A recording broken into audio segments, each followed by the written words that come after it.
बोलते हैं कि जो कोई भी पाकिस्तान की डिमांड करेगा उसको मौत के घाट उतार देंगे। अब इस पार्टीशन को आगे बढ़ाने के लिए कुछ बाउंड्री कमीशन सेट की गई जो लाइन खींचने का काम करे। इतना खराब और बर्बाद प्लानिंग था इस इंप्लीमेंटेशन का। तो पहले लाहौर हिंदुओं के पास ही आ रहा था, लेकिन उसके बाद क्या हुआ कि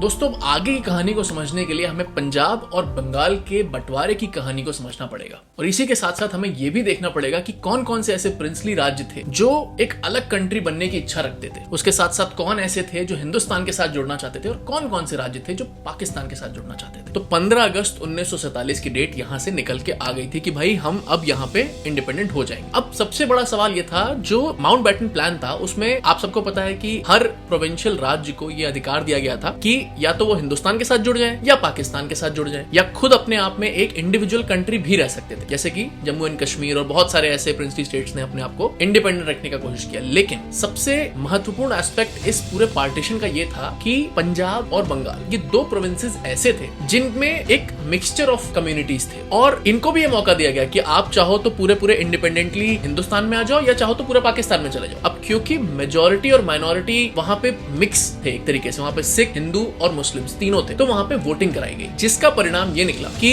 कोई इंडिपेंडेंट कंट्री के साथ नहीं जुड़ पा रहा। तो ये तय हो गया कि अब पार्टीशन तो होगा ही होगा।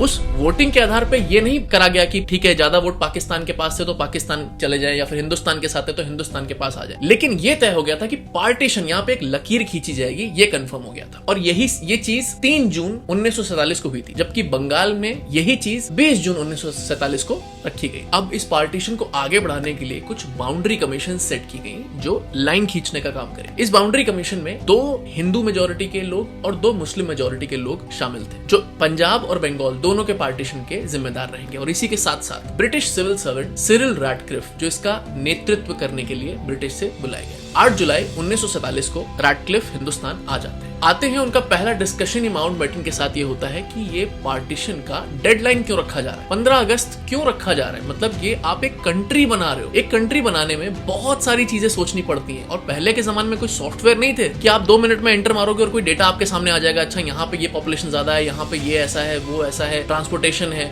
क्योंकि देखिए जब आप एक बंटवारा करते हैं तो आप सिर्फ और सिर्फ लैंड के बेसिस पे या पॉपुलेशन के बेसिस पे नहीं करते, रोजगार से लेकर के, रिसोर्सेज से लेकर, एनर्जी से लेकर के सारी चीजों का बंटवारा इंपॉर्टेंट होता है। अब जैसे देखा जाए तो ईस्ट बंगाल था हमारा, जो बांग्लादेश आगे जाकर के बना, वहां पे ढाका में ही मेजरली सिर्फ इंडस्ट्रीज थी, बाकी सारी इंडस्ट्रीज इधर अपने इंडिया वाले बंगाल के साइड में आ गई थी। सिमिलरली यही चीज पंजाब के साथ भी हुई। तो रैडक्लिफ हर जगह पे इतने फ्रस्ट्रेटेड होकर के उन्होंने ये एक पार्टीशन प्लान बनाया था, क्योंकि वो कहीं पे भी इस टाइमलाइन से अग्री नहीं कर रहे थे। भाई 1 महीने में पूरा पाकिस्तान बन गया। ये 3 मेजर सिटीज थी पंजाब की जहां पे सबसे ज्यादा डिबेट हुआ था, लाहौर, गुरदासपुर और फिरोजपुर। अब रैडक्लिफ की परेशानी यहीं पे खत्म नहीं हो रही थी। रैडक्लिफ की परेशानी वो जो बाउंड्री कमीशन में 2 हिंदू मेजोरिटी और 2 मुस्लिम मेजोरिटी के लोग खड़े हुए थे, उनमें भी डिबेट्स और बहुत फ्रिक्शन चालू था। हर समय कोई भी सिटी की बात करते थे तो हिंदू बोलते थे भाई ये हमारी साइड लाओ, ये तो हमारा, इसमें देखो ये है। मुस्लिम कहते थे भाई अगर तुम इसे ले लोगे तो हमें क्या दोगे, या हमारा देखो इसमें ये है। रिलीजियस एस्पेक्ट से लेके कमर्शियल एस्पेक्ट से लेके सब कुछ। तो रैडक्लिफ इवेंचुअली बहुत ज्यादा फ्रस्ट्रेट हो जाते थे इस चीज को लेकर के, और कहते थे आप लोग अपना अपना ओपिनियन दीजिए, डिसाइड मैं करूं। अब एक ऐसा आदमी जो कभी हिंदुस्तान के इतिहास में पहले नहीं आया हिंदुस्तान, उसको आपने एक डेडलाइन दे दी कि भाई ये लो लकीर खींचो, 15 अगस्त तक चाहे कुछ भी हो जाए बाउंड्री खींच देना। उस आदमी को आपने एक नई कंट्री बनाने का जिम्मा दे दिया। अब एक और बहुत बड़ी प्रॉब्लम ये थी कि रैडक्लिफ के लिए बाउंड्री मेकिंग प्रोसीजर्स कुछ भी नहीं थे उसके पास, कोई एसओपी नहीं थी कि भाई ये इस तरीके से आपको डिवाइड करना है। बस रैंडमली एक कमीशन बैठा दी गई जिसमें से लोग अपने ओपिनियंस दे रहे थे, लीडर्स, जबकि लोकल नॉलेज इसमें बहुत इंपॉर्टेंट होती है कि जहां पे आप बाउंड्री काट रहे हो उनका कोई अवेयरनेस है ही नहीं। तो वो बहुत बड़ी एक चूक थी, क्योंकि 15 अगस्त आते आते सबसे ज्यादा टेंशन उन्हीं लोकल एरियाज में हुई। अब ये तो बात हुई कि प्लान कैसे बना और ऑन पेपर बंटवारा कैसे हो। अब रैडक्लिफ 15 अगस्त को ही चले गए ब्रिटिश वापस, क्योंकि उनको पता था कि जो होने वाला है वो सब लोग उन्हीं को जिम्मेदार ठहराएंगे। 15 अगस्त को रैडक्लिफ के जाने के बाद 17 अगस्त तारीख आती है। 17 अगस्त को ऑफिशियली ये बॉर्डर्स को अनाउंस किया जाता है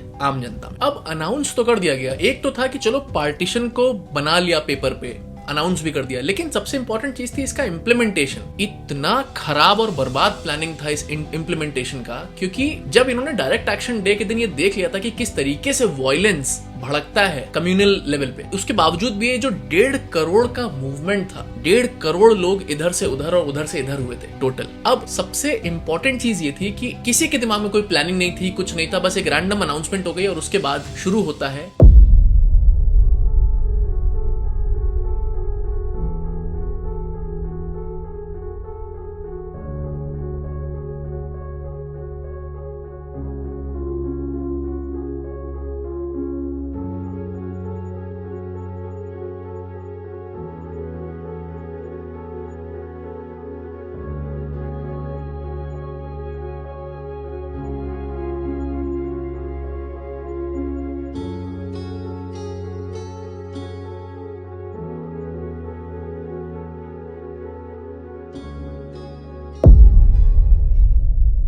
अब जब ये बॉर्डर अनाउंस हुआ तो सबको ये लगा था कि पंजाब में और बंगाल में ही सबसे ज्यादा माइग्रेशन होंगी।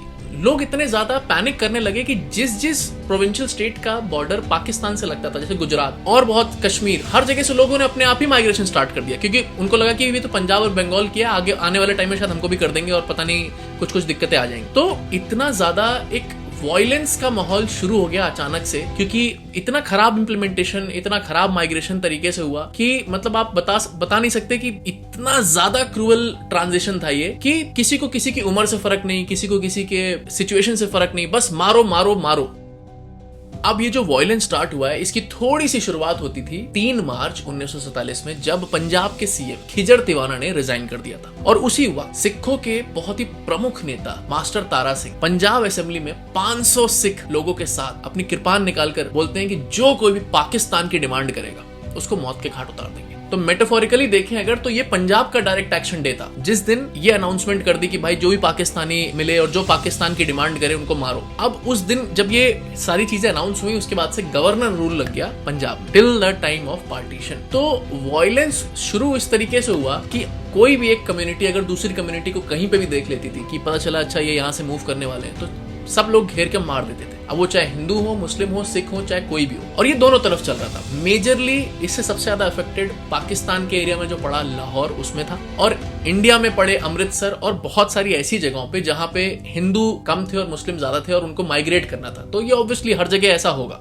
और इन सब के बीच में कुछ ऐसी चीजें हुई जो दिल दिला देने वाली थी, जैसे बच्चों और बूढ़ों तक को गोली मारी गई, कोई रहम दिली नहीं रखी गई। जो औरतें थी उनके साथ ओपनली रेप हुआ, और जब उनसे मन भर गया तो उनको सेल कर दिया गया। ह्यूमन ट्रैफिकिंग भी हुई उस दौरान। अब ये जो माइग्रेशन हुआ इसमें लगभग 1.5 करोड़ लोग माइग्रेट हुए थे, इधर से उधर, उधर से इधर। लेकिन जो नंबर्स बताए गए मिसिंग लोगों के वो अराउंड 20 लाख के आसपास के बताए गए। लेकिन 1951 में जो सेंसस हुआ इंडिया पाकिस्तान दोनों में, वहां से पता चला कि लगभग पार्टीशन के दौरान 20 लाख से ज्यादा लोग मिसिंग थे। कुछ इंडियन हिस्टोरियंस का ये भी कहना है कि ये नंबर इससे डबल था। अब ये नंबर डबल क्यों था? उनके हिसाब से बहुत ही एक्सट्रीम लेवल पे ह्यूमन ट्रैफिकिंग हुई थी, किडनैपिंग हुई, सेल किए गए लोग, और उसके साथ साथ मार के गाड़ दिए गए। कोई अता पता नहीं किसी चीज का। बस ये था कि जो माइग्रेशन स्टार्ट हुई थी और जो एंड हुई उसका डिफरेंस बहुत ही लंबा था। अब पार्टीशन तो हो गया, जाहिर सी बात है जो लोग माइग्रेट करके इधर आए हैं या जो लोग यहाँ से वहां गए हैं वो रहेंगे कहाँ पे? उस दौरान पंजाब और हरियाणा में ही सिर्फ 85% रेफ्यूजी कैंप सेटअप किए गए, जिसमें रहने वालों की संख्या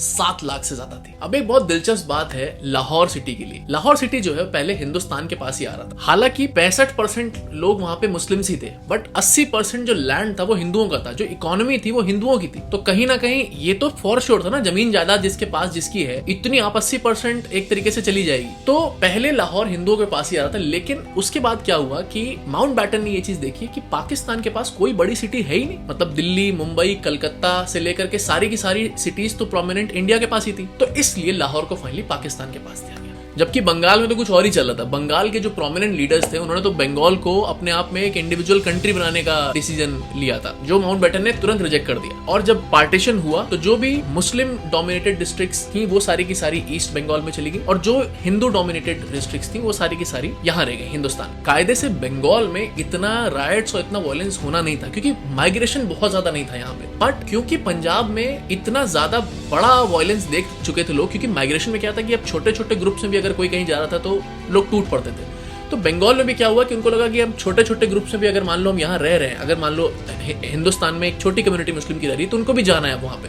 तो इस वजह से भी हर जगह मेंटेन करना मुश्किल हो गया, क्योंकि अब सभी लोग इनसिक्योर होने लगे कि कौन कहां कैसे कब मार दे पता नहीं चलेगा।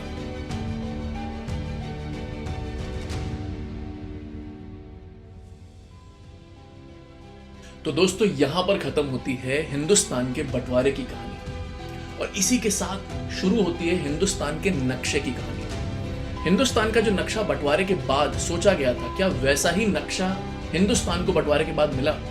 यह समझने के लिए हमें एक बार फिर से मिलना पड़ेगा।